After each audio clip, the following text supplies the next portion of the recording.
بسم اللہ الرحمن الرحیم۔ السلام علیکم۔ آج کی میری یہ ویڈیو ایک شادی شدہ بانجھ بے اولاد عورت کی ایک کہانی کے بارے میں ہے۔ اس سے پہلے میرے یوٹیوب چینل کو سبسکرائب کر کے بیل نوٹیفیکیشن کو آن کر دیں تاکہ آپ میری تمام اپڈیٹ سے آگاہ رہیں۔ آپ میری ویڈیوز کو زیادہ سے زیادہ شیئر کر کے کار خیر میں شامل ہو سکتے ہیں۔ لوگ کہتے ہیں جس شادی شدہ عورت کی کوکھ سے اولاد نہ ہو اس کی زندگی ادھوری ہوتی ہے، مگر میں کہتی ہوں ایسا نہیں ہے۔ بن ماں کے بچے بھی بانجھ عورت کی ادھوری زندگی کو مکمل کر دیا کرتے ہیں۔ احمد بہت خوبصورت اور تعلیم یافتہ تھے۔ یہ رشتہ مناسب تھا، والدین نے قبول کر لیا اور میری ان کے ساتھ شادی ہو گئی۔ شادی کے بعد میں ان کے ہمراہ ہنسی خوشی رہنے لگی۔ احمد مجھے دل و جان سے چاہتے تھے۔ ساس نند تھی نہیں، ہماری توجہ بس ایک دوسرے کے لیے تھی۔ دن پر لگا کر اڑنے لگے۔ میری سہیلیاں جب عدنان کو دیکھتی کہتی میاں پر نظر رکھا کرو، ان کی پرکشش شخصیت پر کوئی اور نہ مر مٹے، یوں بھی مرد کا بھی اعتبار نہیں۔ تب میں غرور سے کہتی مجھ جیسی انہیں اور کہیں نہ ملے گی۔ یہ غرور اللہ کو پسند نہ آیا۔ میں بھول گئی کہ عورت کی خوبصورتی اولاد سے ہوتی ہے۔ جس عورت کی گود سونی ہو وہ داغ لگے چاند جیسی ہوتی ہے۔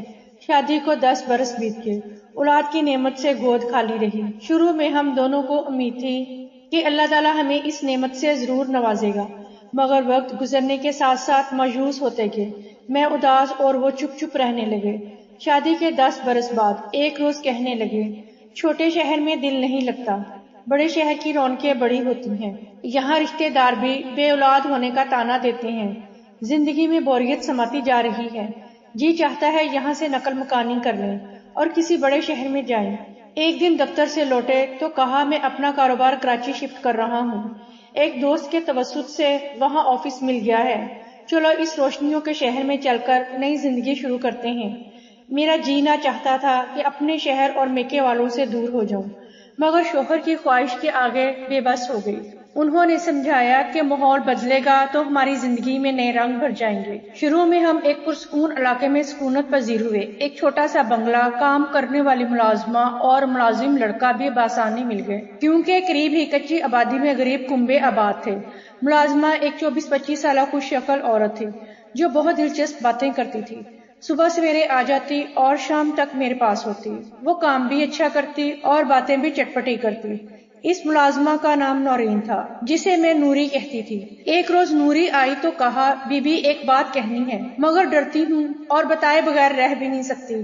ڈرو نہیں، جو کہنا ہے کہہ دو، صاحب کو پتا چلا تو میری شامت نہ آ جائے۔ نوری کے اس جملے پر میرے کان کھڑے ہو گئے۔ ایسی کیا بات ہے، بتا دو، صاحب کو کیوں کر پتا چلے گا جب تک میں ان کو بتاؤں گی نہیں۔ بتاؤ تو کیا بات ہے۔ کل شام جب میں کام کرنے کے بعد نکلی تو میرا شوہر آپ کے گھر کے باہر انتظار کر رہا تھا۔ کہنے لگا موٹر سائیکل پر بیٹھ جاؤ، آج تمہیں بازار لے جانا ہے، مجھے تنخواہ کے علاوہ بونس بھی ملا ہے، تمہیں نئے کپڑے اور جوتے دلوا دوں۔ میں جلدی سے موٹر سائیکل پر بیٹھ گئی۔ ہم تارک روڈ گئے۔ وہاں فٹ پاتھ پر کپڑوں کے ڈھیر سے اپنے لیے 2 جوڑے منتخب کر رہی تھی کہ ہمارے بالکل سامنے صاحب کی گاڑی آ کر رکی۔ مجھے اپنی آنکھوں پر یقین نہیں آ رہا تھا۔ ان کے ساتھ ایک خوبصورت فیشنیبل لڑکی کار سے اتری۔ انہوں نے مجھے نہیں دیکھا اور وہ زیورات کی ایک بڑی دکان میں چلے گئے۔ صاحب نے اس لڑکی کا ہاتھ پکڑا ہوا تھا۔ مجھے دال میں کچھ کالا لگا۔ میں دکان کے شیشے سے ان کو دیکھنے لگی۔ صاحب نے سونے کی انگوٹھیاں نکلوائیں اور ایک انگوٹھی پسند کر کے اس لڑکی کی انگلی میں پہنانے لگے۔ اس خوف سے کہ کہیں وہ مجھے دیکھ نہ لیں فوراً پلٹ آئی۔ شوہر کو بتایا تب باسط نے کہا کہ اپنی بیگم صاحبہ کو یہ بات ہرگز مت بتانا، ورنہ ان کا صاحب سے بہت زیادہ جھگڑا ہو جائے گا۔ کیا بیگم یوں ہی اندھیرے میں لٹتی رہیں گی؟ میں ان کو ضرور بتاؤں گی۔ تب انہوں نے مجھے سمجھایا کہ کم عقل ایسی باتوں سے میاں بیوی میں پیار ختم ہو جاتا ہے، بعض دفعہ گھر بھی برباد ہو جاتے ہیں۔ خدا نہ خواستہ تمہاری بیگم صاحب کا گھر اجڑ گیا تو تم ذمہ دار ہوگی نا۔ پہلے میں نے فیصلہ کیا کہ آپ کو اس کے بارے میں کچھ نہ بتاؤں۔ باسط صحیح کہتا ہے، اگر آپ کے شوہر کی جگہ باسط مجھ سے ایسا دھوکہ کرتا اور مجھے علم ہو جاتا تو کیا میں اسے بخش دیتی؟ رات بھر پریشان رہی۔ صبح فیصلہ کیا کہ آپ کو ضرور بتاؤں گی تاکہ وقت گزرنے سے پہلے آپ اپنی زندگی کی خوشیوں کو بچانے کی تدبیر کر لیں، ایسا نہ ہو پانی سر سے اونچا ہو جائے۔ جہاں میں نوری کی مشہور تھی وہاں سخت صدمے میں بھی تھی۔ سوچ بھی نہ سکتی تھی کہ احمر مجھے دھوکہ دے سکتے ہیں۔ گما ہوا کہ ضرور نوری کی آنکھیں دھوکہ کھا گئی ہیں۔ رات کو احمر گھر لوٹے تو میں نے انہیں آڑے ہاتھوں لیا۔ وہ گھبرا گئے، ان سے جھوٹ بھی نہیں بولا جا رہا تھا، اکلانے لگے۔ جب میں نے وثوق سے کہا کہ اگر سچ نہ بتایا تو قسم کھاتی ہوں کہ جان دے دوں گی، تب انہوں نے بتا دیا کہ ایک لڑکی میرے آفس میں کام کرتی ہے، وہ مجھے پسند آ گئی، میں نے اسے شادی کر لی ہے۔ وہ ایک غریب گھرانے کی ضرورت مند لڑکی تھی، چاہتا تھا کہ تمہیں پتہ نہ چلے، میں تمہیں صدمہ نہیں پہنچانا چاہتا تھا، اب پتہ چل گیا ہے تو تمہاری اجازت سے اسے گھر لانا چاہتا ہوں۔ مجھ پر تو جیسے بجلی گر گئی، سوچ بھی نہ سکتی تھی کہ مجھ سے احمر بے وفائی کے مرتکب ہوں گے۔ بے اختیار زور زور سے رونا شروع کر دیا۔ وہ مجھے روتا چھوڑ کر گھر سے چلے گئے۔ میں رات بھر اکیلی روتی رہی، میرے آنسو پہنچنے والا بھی کوئی نہ تھا۔ اگلے 2 دن تک وہ گھر نہ لوٹے، تب میرا دم گھٹنے لگا۔ نوری دلاسے دیتی رہی مگر مجھے کچھ بھی اچھا نہ لگ رہا تھا۔ احمر کے بغیر ایک دن نہیں کاٹ سکتی تھی۔ اب وہ 2 دن 2 راتیں گزر چکی تھیں۔ میری حالت غیر ہوتے دیکھ کر نوری بولی، بی بی آپ صاحب کو فون کر کے بلا لیجئے، مرد اور شادیاں کرتے ہی ہیں، زیادہ غصہ کریں گی تو ان کو کھو بیٹھیں گی۔ میں خود انہیں بلانے کا بہانہ ڈھونڈ رہی تھی، لگتا تھا نہیں آئیں گے تو میں مر جاؤں گی۔ فون ملایا، میں نے ہیلو کہا اور ہیلو کہتے ہی پھوٹ پھوٹ کر رونے لگی۔ انہوں نے کہا اگر حوصلے سے میری بات سنو تو ابھی آ جاتا ہوں۔ بولو کیا سن لو گی؟ سن لوں گی مگر فوراً آ جائیے۔ بے اختیار میرے لبوں سے یہ الفاظ ادا ہو گئے۔ 1 گھنٹے میں وہ آ گئے۔ گاڑی کا ہارن سن کر مجھے لگا جیسے میرے بدن سے نکلی روح دوبارہ اپنے ٹھکانے پر لوٹ آئی ہے۔ احمر اندر آ گئے، گلے سے لگا کر میرے بالوں کو سنوارتے ہوئے بولے، تم میری زندگی ہو۔ ماریا سے شادی میں نے صرف اولاد کے لیے کی ہے، دوسری شادی کا فیصلہ میں نے خوشی سے نہیں کیا۔ اللہ تعالیٰ نے اس شہر میں کاروبار میں اتنی برکت دی ہے کہ پیسہ چھپر پھاڑ کر برسنے لگا۔ کوئی اس دولت کا وارث تو ہو جو ہمارے بڑھاپے کا سہارا بنے۔ پگلی، میں نے ماریا سے شرط رکھی ہے، جو پہلی اولاد ہوگی وہ میری پہلی بیوی سائرہ کی ہوگی۔ اس طرح تمہاری پیاسی ممتا کو تسکین مل جائے گی اور مجھے وارث مل جائے گا۔ یقین کرو میرے اور تمہارے پیار میں کوئی کمی نہیں آئے گی، بلکہ یہ اور بڑھ جائے گا۔ ماریا کی حیثیت میرے نزدیک خاک اور تمہاری حیثیت اس کی ملکہ جیسی ہوگی۔ یہ ساری کہانی سن کر میں خاموش ہو رہی۔ اب کہنے سننے کو کیا رہا تھا؟ احمر شادی کر چکا تھا، میری مرضی سے کیا فرق پڑتا ہے؟ مجھے یہ سوچ کر بڑی وحشت ہو رہی تھی، اگر احمد گھر سے چلا گیا تو میں یہاں تنہا کیوں کر سانس لے پاؤں گی؟ ان تنہا راتوں کے اندھیرے تو مجھے نکل جائیں گے۔ بالآخر میرا شریک زندگی ماریا کو گھر لے آیا۔ دل پر جو گزری سو گزری، سمجھوتا کرنے میں ہی عافیت جانی۔ میں بوڑھے ماں باپ پر بوجھ نہیں بننا چاہتی تھی۔ ماریا کو اوپر کا کمرہ دے دیا گیا، مگر احمد نے مجھے نظر انداز نہ کیا، مجھے پہلے سے زیادہ محبت دی۔ میں بچے کی پیدائش کا انتظار کر رہی تھی کہ کب میرے شوہر کی اولاد میری گود میں آئے، جس شوہر سے میں اب بھی والہانہ محبت کرتی تھی۔ وہ دن بھی آ گیا جب ماریا ہاسپٹل چلی گئی۔ اس دوران احمد نے مجھے بچے کے بارے میں اتنے خواب دکھائے کہ لگا میری اپنی گود آباد ہونے والی ہے۔ جتنے دن ماریا ہاسپٹل رہی، احمد گھر آنا بھول گئے۔ 7 دن تک میں بنگلے میں تنہا ان کا انتظار کرتی رہی۔ 1 ہفتے بعد وہ آ گئے۔ میں بے اختیار گیٹ کی طرف لپکی، مگر مجھے دیکھ کر ماریا نے منہ پھیر لیا، وہی ماریا جو مجھے آپا آپا کہتے نہ تھکتی تھی۔ یہ دونوں کمرے میں چلے گئے۔ مجھے احمد کی آواز سنائی دی، ماریا بچے کو مجھے دو۔ مجھے احمد کی آواز سنائی دی، ماریا بچے کو مجھے دو تاکہ میں اس کی بڑی امی کی گود میں دے دوں، وہ منتظر ہے ہفتے بھر سے۔ مگر میری سوتن نے یہ کہہ کر جیسے تیز خنجر میرے دل میں اتار دیا، میں اپنے بچے پر اس گود جلی کا سایہ بھی نہ پڑنے دوں گی۔ میں سن ہو کر رہ گئی۔ احمد بے بس ہو گئے، میرے پاس آئے اور دھیمی آواز میں بولے، دراصل بچے کے دودھ پینے کا وقت ہو رہا تھا، وہ دودھ پلا لے تو میں مننے کو تمہارے پاس لاتا ہوں۔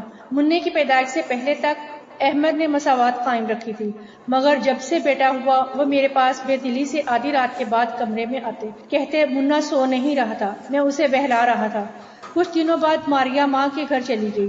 میں خوش تھی کہ اب احمد اس کی غیر موجودگی میں وقت میرے ساتھ گزاریں گے، مگر میری امیدوں پر پانی پھر گیا۔ وہ دفتر سے سیدھے ادھر چلے جاتے، کہتے مننے کی یاد ستا رہی تھی، سوچا ایک نظر دیکھ لوں تو گھر جاؤں، یوں آدھی رات کو گھر پہنچتے۔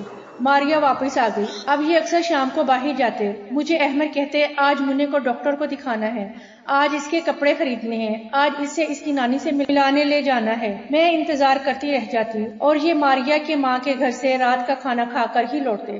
رفتہ رفتہ انہوں نے میرے ساتھ جھوٹی محبت دکھانا بھی چھوڑ دی۔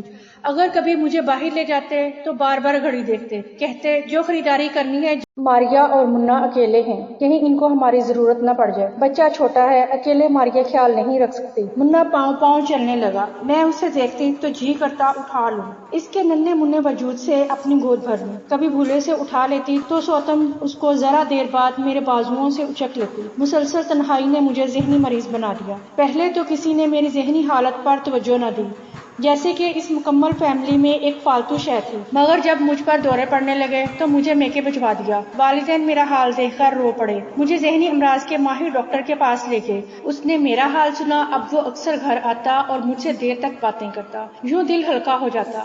رفتہ رفتہ میری حالت میں بہتری آنے لگی۔ تب اس ڈاکٹر نے کہا کہ آپ احمر کو بلانے کی کوشش کریں، وہ طلاق دے تو لے لیں، دوسری شادی کر لیں اور نئی زندگی شروع کر دیں، یہی آپ کے دکھوں کا علاج ہے۔